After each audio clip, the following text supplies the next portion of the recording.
Volume 1 of Stranger Things Season 5 hides incredible secrets and fun curiosities. For example, the actor who plays Derek had 2 stunt doubles just for him, and one of these doubles is a woman. We will see all of that here. Today on Charlietales, we will talk about new curiosities and secrets from Stranger Things Season 5. Ready? Let's begin.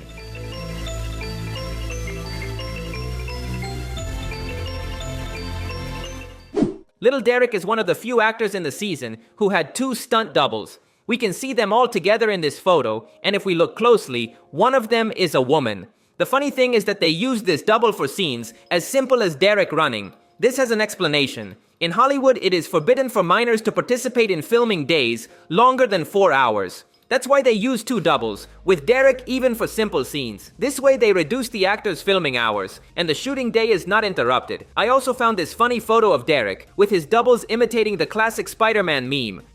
Due to the release of Season 5, Google designed an interactive mini-game. To access it, you just have to type Stranger Things on Google. A die from the Dungeons & Dragons game will automatically appear. If you touch this die, you will see it roll, and then your entire search screen will transform into an alternate version, similar to the Upside Down. According to the Duffer Brothers, Season 5 has a clear homage to the movie Home Alone. We can see this homage when the protagonists set a trap for the Demogorgon. They completely transform an ordinary house to turn it into a deadly trap, which is very similar to what Kevin McAllister did in Home Alone. In this season, the government seeks to capture Eleven, and to do so they hand out a flyer with information about her. The interesting thing is that this phone number we see here is real. Many fans called and received a response. Listen for yourselves. Thank you for contacting Hawkins Police Department. I got missing persons, of which Jane Hopper is a priority. In the call, a recording basically answers, saying that it is a government priority to discover the whereabouts of Jane Hopper, and if you know anything about her, you must report it. When little Holly arrives in the magical world created by Henry, she looks for a new outfit and ends up dressed in blue with a brown hood. Her appearance is identical to the figurine that Mike gave her in episode 1. This belongs to the Dungeons & Dragons game, and Mike told her she was a cleric. According to Mike, clerics can open interdimensional doors to transport themselves wherever they imagine. The series is connecting Holly to the cleric, both in appearance and in abilities. Let's remember that she found Max in Vecna's mind, and now she will help her escape. Basically, Holly will do the same as the cleric, create a bridge so they can flee out of that dimension. Season 5 changed many things in the canon of the series. For example, the origin of Castle Byers, Will's refuge, that we met at the beginning of the series. When Will obtains his powers, they show us a memory of how he built it, with his brother Jonathan, on a sunny and happy day. However, in Season 2, they had already told us a different origin.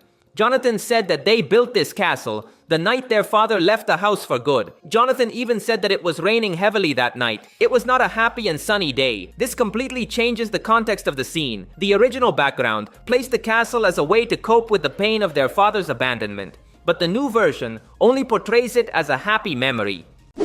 At the military base with the kids, we see a charismatic teacher. She is played by actress Hope Hines-Love. She was the Duffer Brothers theater teacher when they were in high school. In a recent Instagram post, they thanked the teacher because she was the one who inspired them to stay in the film world and move to Los Angeles to pursue their dreams. This woman is indirectly responsible for the creation of Stranger Things.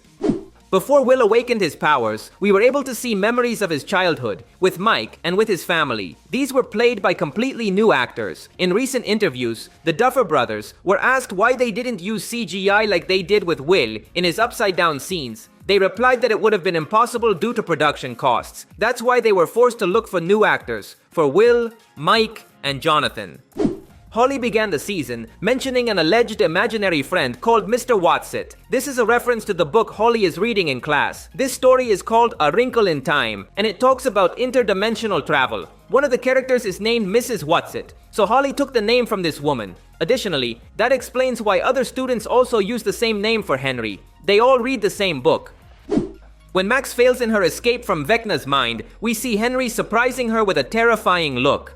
In the film world, this position is called the Kubrick stare. It is a cinematographic technique used to portray unstable or crazy characters. We could see it in movies like A Clockwork Orange or The Shining, and it basically consists of placing the character staring directly at the camera. with their head tilted slightly downward and forward. The purpose of the technique is to disturb the viewer, as if the character were threatening us. The training clothes worn by Eleven are a reference to the fashion used in 80s movies. Specifically, this outfit could be seen in the 1985 film The Goonies. It was worn by Brand, a character played by Josh Brolin. Furthermore, the idea of Eleven training in this way is a classic cliché of films from that era. It reminds us of Rocky Balboa's classic training in his early movies. The season begins with Mike fighting to get into the bathroom, because he will be late for school. Many fans notice that each season of Stranger Things begins with the joke of Mike arriving late somewhere. In season 1, his mother scolded him for being late for his bedtime. In season 2, he was late to meet his friends for video games. In season 3, he arrived late to the meeting with his friends at the mall. And in season 4, we saw him running for being late to school. Dustin gets beaten up at Eddie's grave. The curious thing is that in the same scene we can also see Barb's grave. She was Nancy's friend who died in season 1. She was one of the first victims in the series. And it is interesting that she is so close to Eddie, who was the last victim in season 4. Episode 2 was titled The Disappearance of Holly Wheeler. This is a clear reference to the first episode of the series, which was called The Disappearance of Will Byers. According to the Duffer Brothers, the connection is not only in the name, but they wanted to revive the essence of the early seasons. But it was impossible because the protagonists already grew up. That's why they gave Holly so much prominence. They wanted to see that childlike innocence facing the demons of the Upside Down. Partly for this reason, we also see that Vecna wants to capture children. The Duffer Brothers wanted to return to the roots of the series. Kids against evil. When Jonathan and Steve are searching for Hopper's signal, we notice that they stop when they reach number 88 and then start moving. This is a reference to the Back to the Future saga. In those movies, the DeLorean needed to reach 88 miles per hour to achieve time travel. This is not the only reference to the saga. In another scene, Robin even mentions the flux capacitor, the device that enables time travel. That's all for today. If you liked the video, you'd really help me out by leaving a like. That would be legendary. Also, remember to subscribe to see more videos like this. Thanks for listening. My name is Charlie, and I'll see you in the future.